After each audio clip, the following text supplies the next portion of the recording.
Fibre to fabric chapter 3 हम लोग का, ठीक है, आप लोगों ने पढ़ा ही होगा।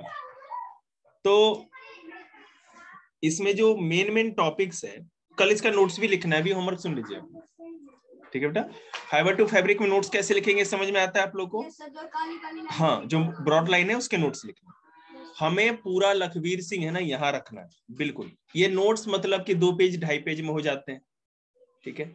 इस 2-2.5 पेज के नोट से क्या होता है कि आपका बेसिक मजबूत रहेगा। ऐसे रजिस्टर पे रखना जो आगे भी आपके पास पड़ी रहे, आपका रिवीजन बना रहे, क्योंकि 6ठी से लेके 10वीं तक जो भी आप पढ़ाई करते हो ना, अगर यही केवल दिमाग में रह जाए, काम हो गया बेटे। देखो स्कूल का जो होमवर्क है गधा मजदूरी, वो तो मैं समझता हूँ, उससे तो तुम्हारा ना कोई जीवन बनना है ना कोई भविष्य। लेकिन मैं जो आपको पढ़ा रहा हूँ ये केवल आपके फ्यूचर के लिए है। अगर आप 6 क्लास में हैं तो आपके क्लास में आपसे ऊपर कोई नहीं, बस एक ही पर्पस है। सर उसको नोट्स साइंस अपने बुक में से बना, आप बिल्कुल बना सकते हैं। और नोट्स है ना फर्रों पे नहीं, एक रजिस्टर रखिए जिस पे लिखिए, आप प्रॉपर लिखिए उसको। देखो बेटा, फाइबर टू फैब्रिक, फाइबर मतलब होता है रेशा किसी चीज का। रुई है ना, रुई कॉटन, उसके रेशे होते हैं ना, हम उसे ज्योत बत्ती के लिए वो बत्ती बना लेते हैं, रुई बत्ती बना लेते हैं। और फैब्रिक मतलब कि कपड़ा।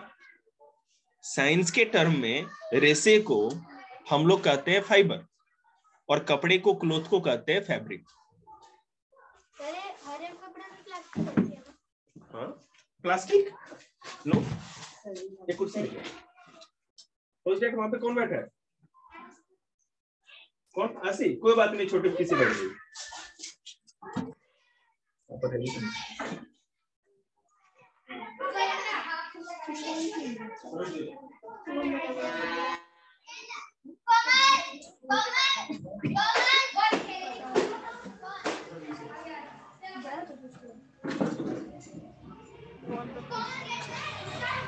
सो फाइबर टू फैब्रिक यही चैप्टर है हमारा।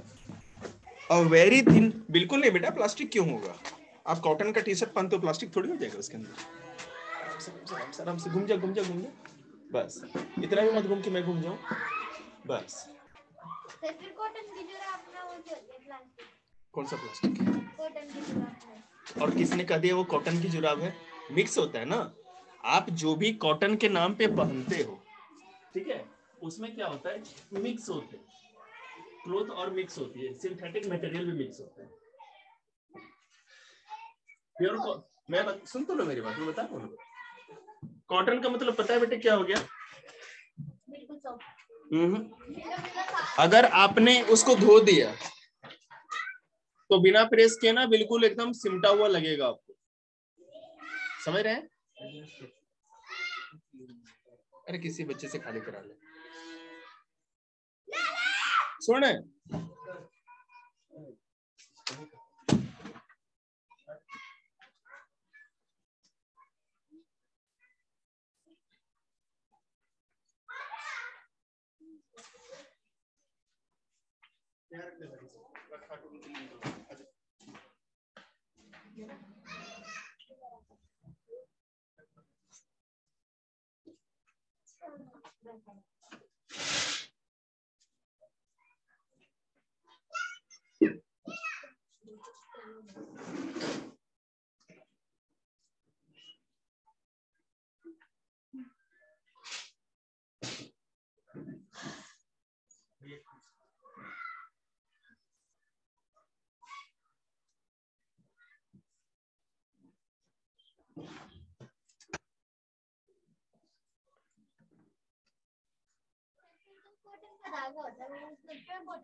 नहीं, कॉटन का भी जो धागा होता है ना, ठीक है, देखो धागा का मतलब आप समझते हो ना कि जो रील होता है जिससे कपड़े की सिलाई होती है, मम्मी जो खरीद के लाती है इतने रील, वो धागा बेटा सिंथेटिक होता है, क्योंकि केवल कॉटन होगा तो कमजोर होगा।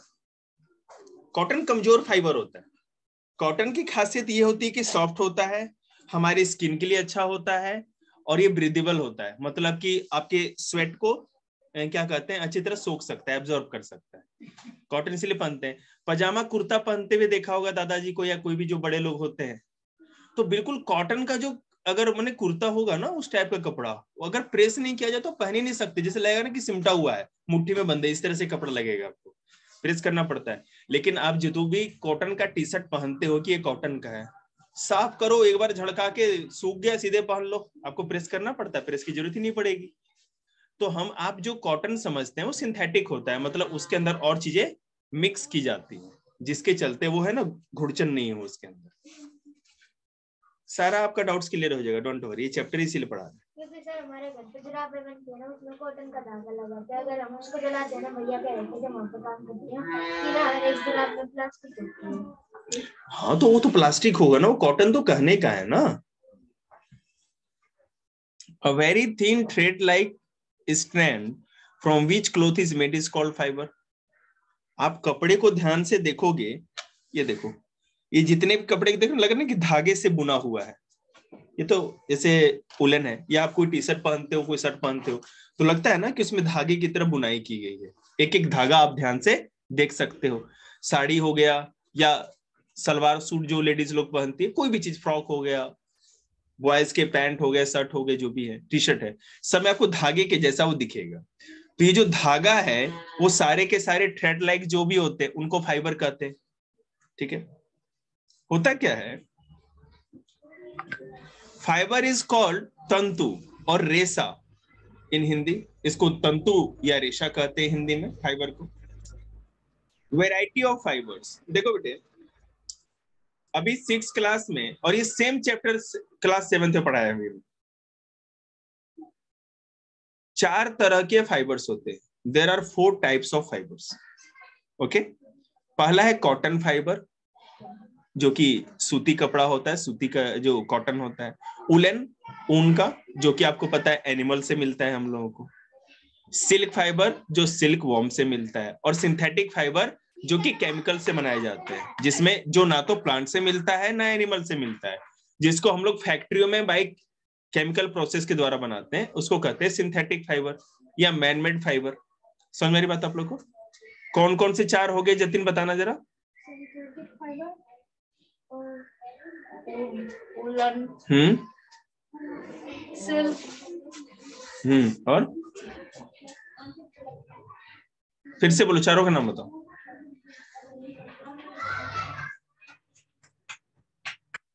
Silk, synthetic fibre, cotton fibre, cotton fibre, synthetic fibre, silk fibre, woollen fibre, cotton fibre. Cotton fibre 4 हो गए ना फाइबर, याद रखिए। सर वो दो उलन वो बड़े नाम है, तो बड़े नाम सिंथेटिक। सिंथेटिक मतलब हम लोग केमिकल डाल के जिसको बनाते हैं, वो ना तो प्लांट से मिलता है और ना ही एनिमल से मिलता है, उसको कहते हैं सिंथेटिक फाइबर। ठीक है, उलन, या तो आप जो भी पश्मीना, जो भेड़ बकरी होती है, कश्मीर में होती है, उसका जो फर होता है ना, वो बहुत ही ज्यादा सॉफ्ट होता है और महंगा होता है, बहुत ही रेयर होता है। भेड़, जितने भी उलेन बनाए जाते हैं पूरे दुनिया में, सबसे अधिक मोस्टली कॉमन स्टिफी होती है। भेड़ के जो बाल होते हैं ना, उसको एक्चुअली बाल नहीं कहते, रेसे कहते, रोए, जिसको इंग्लिश में फ्लिस कहा जाता है। आपने देखा ना, कभी भी जैकेट खरीदने जाओगे ना सर्दी में, तो फ्लिस कहेगा, फ्लिस मटेरियल। फ्लिस मतलब वो भेड़ के बाल या किसी जानवर के जो रेसे होते हैं, रोए, उससे बनता है। तो और कॉटन, कॉटन के प्लांट होते हैं, पौधे लगाए जाते हैं, जिससे बनता है। और लिंक सेंड नहीं किया, मैं क्या कर रहा हूँ, इसी का लिंक मांग रही है। अब बात ये, what are fabric made of. अब देखिए, आपने ये जो फैब्रिक या कपड़े होते हैं वो किसके किसके बने होते हैं, या तो कॉटन फाइबर होगा, फैब्रिक, फैब्रिक मतलब कपड़ा, क्लोथ, और फाइबर मतलब की रेशा। तो या तो कॉटन का कपड़ा होगा तो कॉटन फैब्रिक कहेंगे उसको, अगर उलेन का होगा तो उलेन फैब्रिक, अभी उलेन ही हम लोग पहनते हैं, है ना। सिल्क फैब्रिक, सिल्क का कपड़ा, और नहीं तो सिंथेटिक फाइबर मतलब कि सिंथेटिक कपड़ा। तो yarn is a spun thread which is used for weaving fabric.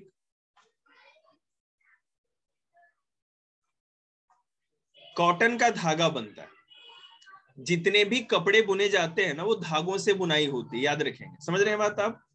आपका ये उलेन अगर स्वेटर है जो बुना गया है, तो ये ऊन जो धागा बनाते हैं ना, ऊन का, ऊन तो देखा होगा आपने, स्वेटर बुनने वाला ऊन, उलेन, देखा है ना, तो वो भी एक धागा बनता है। सिल्क की साड़ियां बनती हैं, शर्ट बनते हैं, या और भी कपड़े बनते हैं, बहुत ही जो चिकना होता है, फाइन होता है, कॉटन का आप जानते हैं। ये सबसे पहले उसका धागा बनाया जाता है। तो धागा कैसे बनता है? सबसे पहले मैं आपको ये बता दूं, कॉटन की बात करते हैं। कॉटन आप जानते हैं, आप मरहम पट्टी भी करवाते हैं तो रुई या कॉटन, आपने इंजेक्शन दीदी लोगों ने, भैया लोग ने लगवाया होगा वैक्सीन, तो वो कॉटन देते हैं ना यहाँ पर लगा करके, तो वही कॉटन होता है, रुई। उसी से पहले क्या करते हैं कि एक मशीन होता है जिसको यान कहते हैं, और हिंदी में चरखा, महात्मा गांधी वाला चरखा। तो उसमें इसको घुमाते जाते हैं, और उसी से यान से या चरखे से क्या होता है, रुई डालने से उसका थ्रेड या धागा बनता जाता है, और धागे को लपेटते जाते हैं। अब तो खैर मशीनें आ गई हैं, उस मशीन को यान कहा जाता है। यान क्या करता है, फाइबर से या रेसे से धागा बनाने का काम करता है। समझ रहे बात को? धागा बनाने का काम कौन करता है? यान। और इस धागे से ही हम लोग कपड़े की बुनाई करते हैं। फैब्रिक किससे बनता है? इन्हीं थ्रेड से। क्लियर है? What are fabric made of? Fabric या कोई भी कपड़ा बनता किससे है? Fabric are made of yarns. धागे को थ्रेड कहते हैं इंग्लिश में, लेकिन साइंस के टर्म में ध्यान देना, धागे को यार्न कहते हैं। ठीक है? साइंस में जो थ्रेड या धागा होता है उसको यार्न कहते हैं, YARN।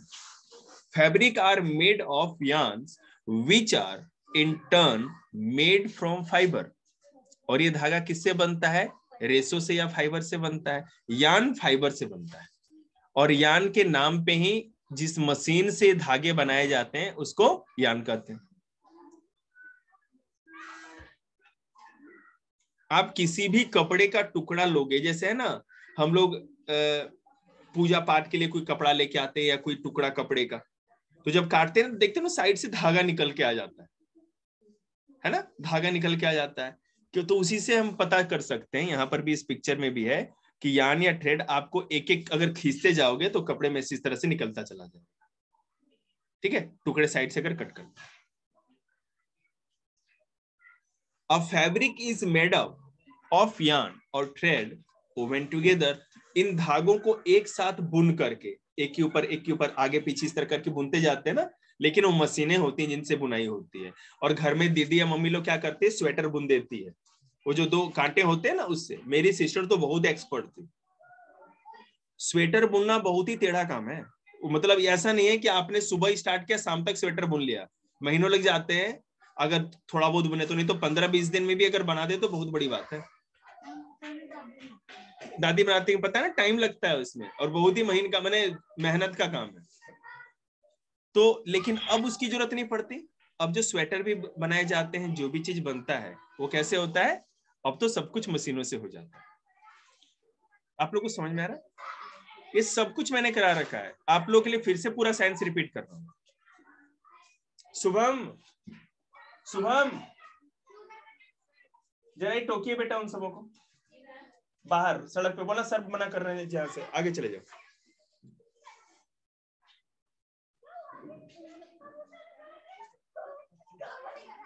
A fabric is made up of yarn woven together.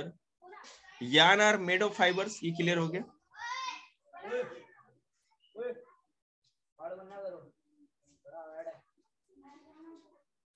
Fabrics are made up of yarn and yarn is made of fiber.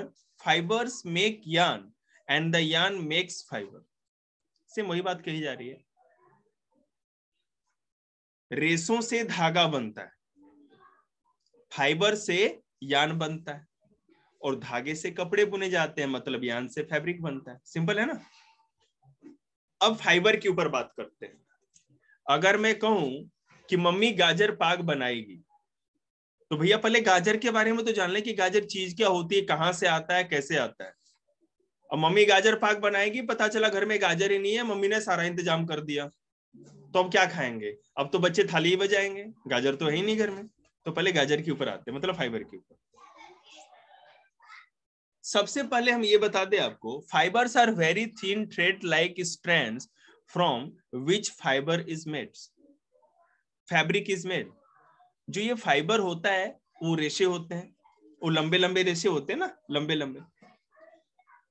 अब देखो यहाँ पर दो बात है। आप कहेंगे सर जी क्या बात कर रहे हो, धागे लंबे लंबे होते हैं, रुई में रेशा कौन सा लंबा होगा। लेकिन रुई को भी आप देखोगे ना तो रुई में लंबे लंबे इस तरह से रेशे होते हैं, तभी तो उसको जोड़ करके हम इस तरह बना लेते हैं, तोड़ तोड़ के उसको छोटा कर सकते हैं, लेकिन रेशे में ही होता है पूरा कॉटन। अगर आप भेड़ के बाल की बात करो, भेड़ का जो, देखो बाल नहीं कहते, मैं आपको समझाने के लिए बता रहा हूं। अगर कभी भी साइंस के टर्म में बात करेंगे तो भेड़ का फ्लीस होता है, रोया, जो शरीर के ऊपर फर, फर समझते हैं ना, ये सारे के सारे क्या होते हैं, लंबे धागे के जैसे होते हैं, जिनको पिरो करके पहले धागा या यान बनाया जाता है और उसके बाद उससे फैब्रिक बनाया जाता है। फाइबर्स दो तरह के होते हैं, नेचुरल फाइबर और सिंथेटिक फाइबर। अभी नेचुरल फाइबर क्या है, जो फाइबर या जो रेशे या तो एनिमल से और नहीं तो प्लांट से पाए जाते हैं, नेचर से मिलते हैं, उनको हम नेचुरल फाइबर कहेंगे। जैसे कॉटन हो गया, सिल्क हो गया और उलन या ऊन। ऊन भी बेटा ऐसा नहीं ना प्लास्टिक से बना दोगे, ऊन भी बनाने के लिए तो हमको पता है ना कि कोई ना कोई एनिमल की फ्लिस चाहिए होती है। दूसरा होता है सिंथेटिक फाइबर। सिंथेटिक फाइबर जो हमारा होता है वो मैन मेड होता है, हम और आप किसी फैक्ट्री में केमिकल कॉम्पोजिशन के द्वारा केमिकल को प्रोसेस करके बनाते हैं। ठीक है, समझ में आ रहा है। नेचुरल फाइबर या तो प्लांट से मिलेगा और नहीं तो एनिमल से। तो सिल्क, अगर आप सिल्क की बात करें तो सिल्क भी सिल्क वॉर्म से मिलता है, तो वो भी एनिमल फाइबर हो गया। आप अगर उलेन की बात करें तो उलेन भी एनिमल से मिलता है, वो भी एनिमल फाइबर हो गया, मतलब कि नेचुरल फाइबर ही है ना, एनिमल से मिलता है। कॉटन, जूट, ये दो जो फाइबर होंगे ये किससे मिलते हैं, प्लांट से। तो प्लांट और एनिमल से मिलने वाले जो फाइबर होंगे उनको नेचुरल फाइबर कहेंगे। सिंथेटिक फाइबर, देखिए पहले हम लोग को नेचुरल फाइबर के बारे में डिस्क्राइब करना है। अब नेचुरल फाइबर में कौन कौन से ऐसे फाइबर हैं जो प्लांट से मिलते हैं, वो क्या है, कॉटन, फ्लैक्स, जूट, ये नेचुरल फाइबर है और ये प्लांट से मिलता है। ऊल और सिल्क दो ही केवल ऐसे नेचुरल फाइबर होते हैं जो हमको एनिमल से मिलते हैं। क्लियर है ना। ऊन जो उलेन होता है, ऊल, और सिल्क, ये दो चीज हमको एनिमल से मिलता है, नहीं तो जूट, कॉटन, फ्लैक्स, ये सारे के सारे हमको किससे मिलते हैं, प्लांट्स। अब देखो, wool is most commonly obtained from sheep, मैंने बताया उलेन जो होता है मोस्टली शिप से ही मिलता है हमें, भेड़ों के बाल से जो फ्लिश होती है उन्हीं से हमको ऊन मिलता है। पहले क्या करते हैं मैं आपको इनका बता देता हूं। और silk fibre is obtained from silkworm, और रेशम के जो कीड़े होते हैं सिल्कवर्म, उससे रेशम मिलता है। मैं अभी डिस्क्राइब करूंगा पूरा डीपली, कोई दिक्कत नहीं। The fiber which are prepared from chemical substance in industry are called synthetic fiber. Chemical industry या बड़े बड़े फैक्ट्रियों में केमिकल के द्वारा जो फाइबर बनाया जाता है उसको हम लोग सिंथेटिक फाइबर कहते हैं। उनका कुछ नाम सुन लीजिए, नायलॉन, पॉलिस्टर, पॉलिस्टर के कपड़े होते हैं ना, सुना ना, पॉलिस्टर मिक्स है, कॉटन में पॉलिस्टर मिक्स है, terylene, poly acrylic, like Orlon, इस तरह से बहुत सारे हैं जो कि हम लोग आर्टिफिशियल फाइबर, मैन्युफैक्चर्ड फाइबर इनको कह सकते हैं। समझ में मेरी बात आपको। नायलॉन और पॉलिस्टर तो आपने बिल्कुल सुन रखा होगा, नायलॉन की रस्सियां होती है ना, वो प्लास्टिक वाली रस्सियां।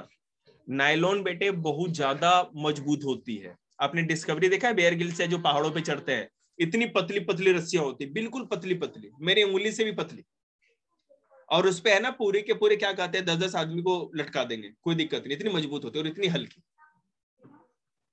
लेकिन याद रखिएगा ड्यूरेबिलिटी में, मतलब कि टिकाऊपन में और मजबूती में सिंथेटिक फाइबर ज्यादा अच्छा होता है।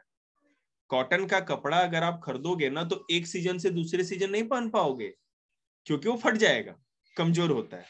ठीक है, आरामदेह तो होगा, कंफर्टेबल होगा, लेकिन कमजोर होता है, कम ड्यूरेबल होगा, ज्यादा टिकाऊ नहीं होगा। लेकिन जो सिंथेटिक कपड़ा होता है वो बहुत लंबे समय तक टिकता है, क्योंकि पानी में जैसे बार बार धोने से वो उसके फाइबर्स खराब नहीं होते। प्लास्टिक कैसे खराब होगा, पानी से तो कोई दिक्कत ही नहीं है उसको। इसलिए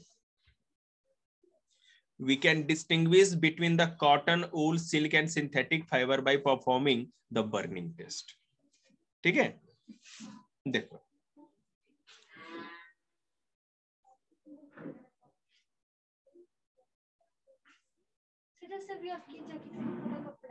ये प्लास्टिक है बेटा, ये इसको कह सकते हैं पॉलिस्टर, ये जो मटेरियल है, ठीक है, लेकिन अंदर जो होगा वो पॉलिस्टर नहीं, ये वाला ये फ्लीश है। ये जो भेड़ या किसी के बाल जो होते हैं ना, उनको रेसों, उनके रेसों से ही उनको और प्रोसेस करके फिर बनाया जाता है। मैं भी बताऊंगा कैसे बनता है। हेलो हेलो हेलो, हाँ खुशहाल, तुम पूरा ही प्लास्टिक हो। देखिए अब हम लोग, हेलो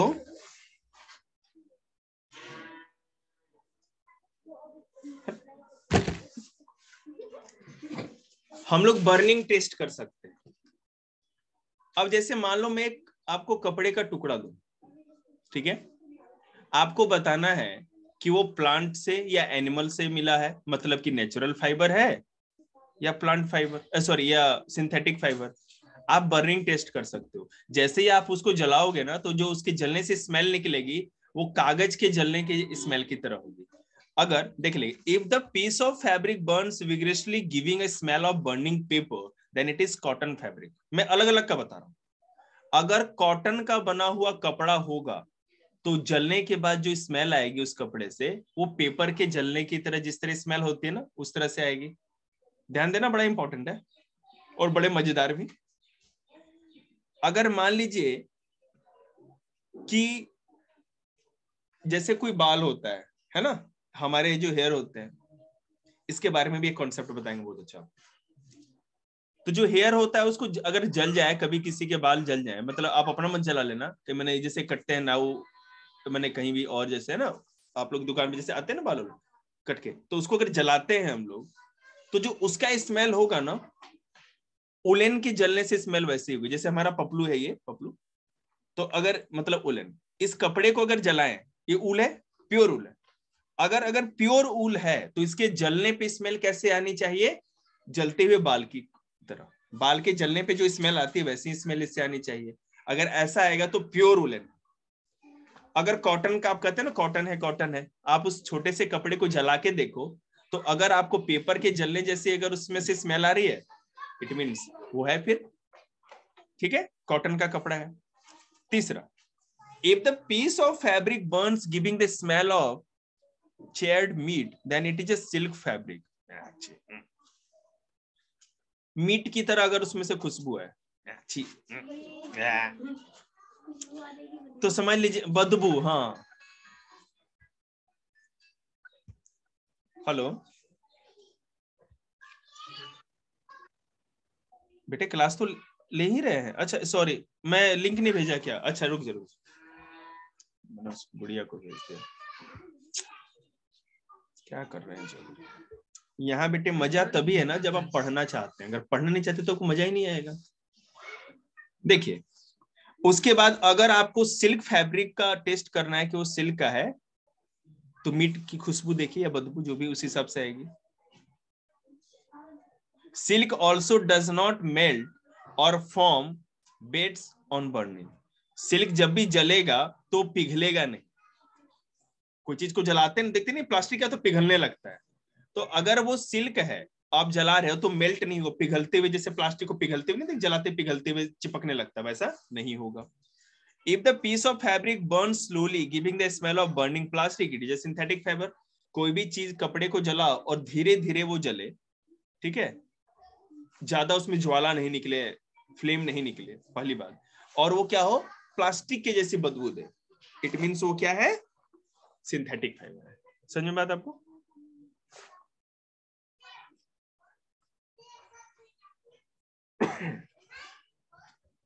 सम प्लांट्स फाइबर के बारे में बात करते हैं, कॉटन के बारे में। देखिए, cotton is the most widely used natural fibre. पूरी दुनिया में कॉटन सबसे अधिक यूज होने वाला फाइबर माना जाता है। और जैसा कि मैं आपको बताऊं, इस अर्थ पे सबसे पहले जो कपड़े बनाए भी गए वो कॉटन के ही बनाए गए थे। आपको पता है सबसे पहले इस अर्थ पे कहाँ कपड़े का एविडेंस मिला है? हड़प्पा सिविलाइजेशन में। इंडस सिविलाइजेशन जो थी हमारी, अभी आप लोग के 6th चैप्टर में, हमारे अतीत में 1st चैप्टर ही है हड़प्पा सिविलाइजेशन वाला, तो वहीं से सबसे पहले कॉटन के कपड़े का एक एविडेंस मिला था। तो ये माना जाता है कि आज से 5500 साल पहले, 5500 ईयर अगो, ये कॉटन के कपड़े बनाए जाने लगे थे। उस समय तक लोग जानते थे कि कॉटन से कपड़े बनते हैं। ठीक है, cotton fibre comes from the cotton plant. ठीक है, आपने कॉटन का प्लांट देखा आप लोगों ने? देखो,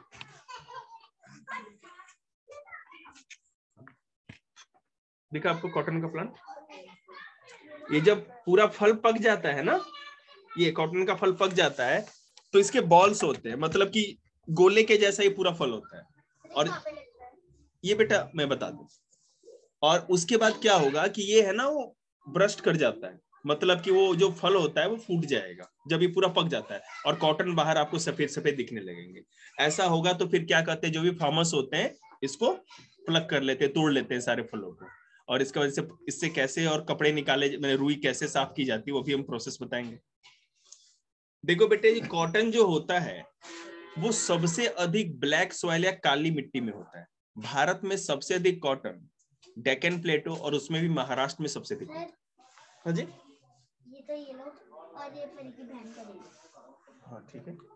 और कुछ नहीं, मैंने उनको 2 एक्सरसाइज समझा दी। छोटी बच्ची थोड़ी है, और थोड़े से मार के देख लो अपने आप को। ठीक है, सबसे अधिक कॉटन अच्छा ब्लैक सॉइल में होता है, काली मिट्टी में। और इंडिया में सबसे अधिक ब्लैक सॉइल डेक्कन प्लेटो, जो साउथ इंडिया है ना, डेक्कन प्लेटो मतलब कि मध्य प्रदेश का दक्षिणी हिस्सा, साउथ एमपी मध्य प्रदेश, गुजरात का भी साउथ का हिस्सा, और पूरा का पूरा जो आपका महाराष्ट्र है, ठीक है, ये इन इलाकों में भी सबसे अधिक ब्लैक सॉइल पाई जाती है, इसीलिए सबसे अच्छा कॉटन वहीं पाया जाता है भारत में। उसके साथ साथ दुनिया में जो अभी सबसे अच्छे क्वालिटी का कॉटन है अभी जो उगाया जाता है वो अमेरिका में होता है, यूएसए में।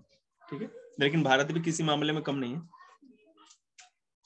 Cotton crop is usually grown at place having black soil and warm climate, जहां गर्मी ज्यादा पड़ती हो और साथ ही साथ काली मिट्टी हो। अब आपने ये नहीं पूछा सर जी ब्लैक सॉइल ही क्यों, और ब्लैक सॉइल कैसे बनती है, क्या होता है?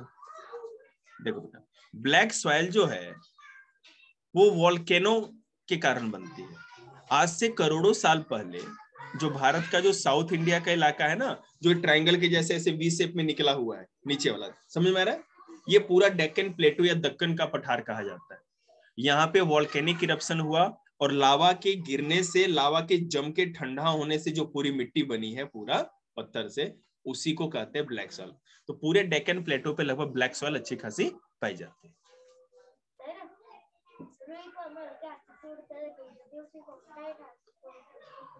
क्योंकि है ना वो एक साथ जो है ना, जैसे एक साथ रहने पे वो बॉन्डिंग हो जाती है। ओके बैठ।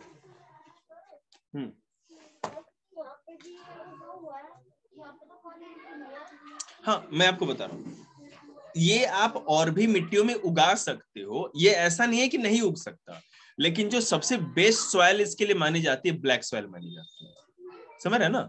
सबसे अच्छी मिट्टी ब्लैक सॉइल है। अब यहाँ पर कॉटन की खेती अगर कर भी ले तो होगा, लेकिन उतना अच्छा नहीं होगा जितना वहां पे होगा। ठीक है, अब जैसे मैं बताऊं, अभी खुशी आप बिहार से बिलोंग करते हैं, आप लोग यूपी से बिलोंग करते हैं, बिहार से आप यूपी से ना? आम के पेड़ हैं कि नहीं गांव की तरफ? मैंगो ट्री है ना? दिल्ली में नहीं हो सकता ना? आप अगर दिल्ली में मैंगो की ट्री लगाओगे भी ना, यहाँ की मिट्टी और क्लाइमेट ऐसा है कि यहाँ पर ट्री तो बेशक उगा लोगे, लेकिन उस पर फल नहीं लगेंगे, और फल लग भी गए तो उस टेस्ट के नहीं होंगे जैसे हम लोग के गांव की तरफ के। पूरे इंडिया में अभी जो मुजफ्फरपुर डिस्ट्रिक्ट है बिहार का, एक निशांत नाम का लड़का आता है ना, 4th क्लास में 5th क्लास में देखा होगा आपने, वो वही का है। तो वो जो डिस्ट्रिक्ट में जो मिट्टी है ना, वहां की जो सॉयल है वो पूरी दुनिया में सबसे बेस्ट है लीची के क्रॉप के लिए। और वहां पे लोग खेती बाड़ी से ज्यादा लीची के बागान लगा देते हैं। जिसके पास 2-3 बीघे खेत है उसने लीची के बागान लगा दिए, लीची का फल हुआ जिस सीजन में, उससे बहुत ज्यादा फायदा है। पूरे लीची लगी है ना वहां पे। लेकिन मैं आपको बताऊं, आपने मुजफ्फरपुर में, और मुजफ्फरपुर पूरा डिस्ट्रिक्ट, एक बड़ा डिस्ट्रिक्ट है, जिला, और उसमें भी एक स्पेसिफिक जगह है, छोटा सा तहसील टाइप का, उसको महसी कहते हैं। हम लोग वहां बचपन गुजरा है, हम लोग जानते हैं, वहां पे थे। तो वो और भी अच्छा है, मैंने फ्रेगनेंस, मतलब लीची की जो खुशबू होती है, पके हुए लीची को है ना, खुशबू से पहचान जाएंगे। लीची का शहद बनाया जाता है, जो वहां पे, जैसे आप पहले मधुमक्खी पालन करेंगे आप, ठीक है ना, सेरिकल्चर करोगे, तो उसमें जो वहां मधुमक्खियां होंगी वो फलों का रस लेंगी। तो जो बोर लगते हैं मोजर, तो लीचियों का ही रस लेंगे, वो फलों का, फूल लगते हैं ना पहले, और उसी से फिर वो मधुमक्खी अपना वो शहद बनाती है। तो मतलब आप सोच भी नहीं सकते कितना पियो। चलिए, the fruits of cotton plants. मेरे पर्पस ये है कि जब मैं ये पूरा चैप्टर पढ़ा दूं, बोर मत होइए, तो फाइबर एंड फैब्रिक में आप अपने टीचर से थोड़ा सा भी कम मत जानो, एक एक चीज दिमाग में क्लियर, समझ रहे हैं ना। कॉटन उगती कैसे, जैसे उसके जो बीज होते हैं ना, आपने रुई के अंदर बीज भी देखा होगा। जैसे मैं आपको बताऊं, आप अपने मम्मी से पूछना, वो बताएंगे, पंजाब में भी कॉटन अच्छा खासा होता है। तो वहां पर जो बीज होता है ना वो कॉटन के, उसी बीज को से फिर वो पौधा उगता है। जैसे गेहूं के बीज डालने से गेहूं का पौधा उग जाता है, प्लांट उग जाता है। एक सीजन होता है जिसमें कि इसको बोया जाता है, ज्यादा गर्मियों का जरूरत पड़ती है इसको, कम पानी की कम जरूरत पड़ती, ज्यादा पानी की जरूरत नहीं पड़ती, गर्म इलाकों में होता है, ठीक है। ब्लैक सॉइल में जानते हो पानी की जरूरत क्यों नहीं पड़ती, क्योंकि है ना ये स्टिचिंग होता है, पानी को अपने अंदर होल्ड करके रखता है, चिपका के रखता है, तो बहुत लंबे समय तक नमी बनी रहती है, मिट्टी मॉइस्चर बना रहता है। उसके बाद ये जैसे से पौधा बड़ा होता है, देखो यही पढ़ा ही रहा हूं मैं, सुनते जाइए। The fruits of cotton plant, the fruits of cotton plants called cotton balls, ये जो फ्रूट बन जाते हैं ना गोले गोले से, इसको कॉटन बॉल्स कहते हैं। Are the size of the lemon, नींबू का जो साइज होता है ना, उसी साइज का इसका फल फ्रूट लगता है। After maturing the cotton balls burst open to produce cotton seeds covered with white soft cotton fibre. अभी जो फल बनता है बेटे, आप नींबू आप लोगों ने खाया होगा, नींबू में बीज होते हैं ना, तो उसी तरह कॉटन है, कॉटन में भी बीज होते हैं बीच में उसके, और उसके चारों तरफ ये रुई होती है जो व्हाइट कलर का आप देखते हो। तो जैसे ब्रस्ट होता है ना, तो बीज के साथ साथ वो रुई वो लटकी हुई दिखेगी आपको कि वो लगी हुई है उसके साथ। आप जैसे फिर वो पूरा सूख जाता है, तोड़ते हो, और फिर उस रुई में से उसके जो बीज होते हैं उसको निकाला जाता है, उसको कॉम्बिंग करते हैं। देखो ये लेडी को देख रहे हो ना आप, ये क्या कर रही है, रुई में से ना एक कांटे वाला जो एक कंघा होता है ना, कांटे वाले जो नेल्स लगे होते हैं उसको फेरते हैं, इसको कॉम्बिंग करते हैं। इससे क्या होता है कि रुई के अंदर से सारे बीज अलग हो जाते हैं और रुई अलग हो जाती है। ये कॉम्ब जो देख रहे हो बहुत ज्यादा है ना, इसके बीच में गैप है, तो मोटी मोटी रुइयों को अपनी तरफ खींच लेगा, और जो महीन बीज होंगे वो अलग ही रह जाएंगे। इस तरह होता है। अब तो मशीनों का जमाना आ गया, कहाँ हाथ से कुछ करना है। A field of cotton plant which is ready for picking cotton looks like a field covered with snow।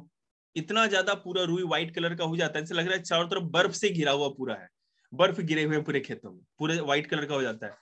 आप सोचो ये जो कॉटन आपके पास आता है व्हाइट कलर का, कहां कहां से घूम घूम के किसके किसके हाथ लग के आएगा, और जो पेड़ में सीधे डायरेक्ट वो दिखता होगा तो कितना मिल्की व्हाइट होगा उसका कलर। समझ रहे हैं बात को।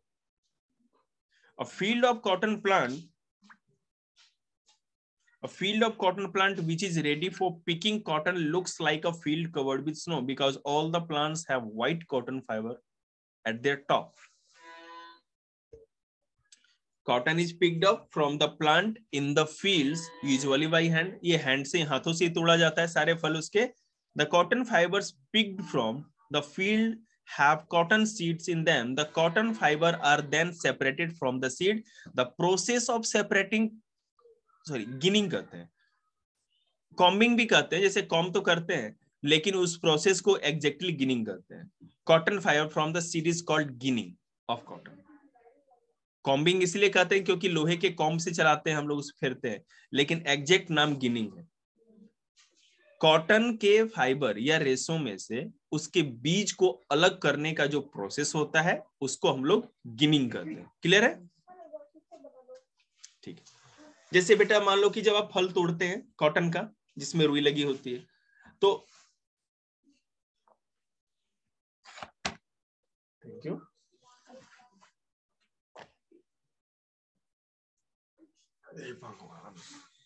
पढ़ाते हैं। तो उसमें क्या होता है, कॉटन का फल तोड़ेंगे तो बीज अंदर रहेगा, तो हमें क्या करना होता है, हमें कॉटन की जरूरत होती है। तो उसमें से जैसे ही वो लोहे का कंघा फेरते हैं ना हम लोग, तो उसके बीज, रुई उसके साथ आ जाती है बार बार करने पे, और बीज उधर ही रह जाते हैं, अलग हो जाते हैं। तो कॉटन के रेशों में जिसके अंदर बीज होता है, सीड्स को रेशों से अलग करने के प्रोसेस को ही गिनिंग करते हैं। क्लियर है? ये मैंने भेज रखा है, कल नोट्स लिख के लाना है इसका। सॉरी भेजा नहीं, भेज दूंगा अभी। फ्लैक्स, फ्लैक्स क्या होता है? देखो, flax is also a part that gives natural fibre. The fibre, flax fibre और just flax, the fibres are obtained from the stem of flax plant. Flax का जो प्लांट होता है ना, बड़े बड़े स्टेम होते हैं, उनके अंदर से निकालते हैं छाल से। The flax fibres are used for making fabric और cloth. The cloth made of stem fibres of flax is called linen, linen, sorry. Linen is used for making bedsheet, ठीक है, जो खुरदरे कपड़े होते हैं। अब बेटा कपड़ा हम लोग बेडशीट जैसा मोटा कपड़ा पहन के तो नहीं चल सकते, सर्दी कितनी भी, दरी थोड़ी ओढ़ के चलेंगे, दरी है, कारपेट तो कारपेट ही होता है। तो जो कारपेट हो गया या कॉटन के साथ कुछ मिक्स भी करना हो, इन सब चीजों को जो मोटे कपड़े बनाए जाते हैं बेडशीट, उनके लिए फ्लैक्स को यूज किया जाता है। आज इतना ही रखते हैं, कल इस चैप्टर को पूरा खत्म कराएंगे अच्छे से।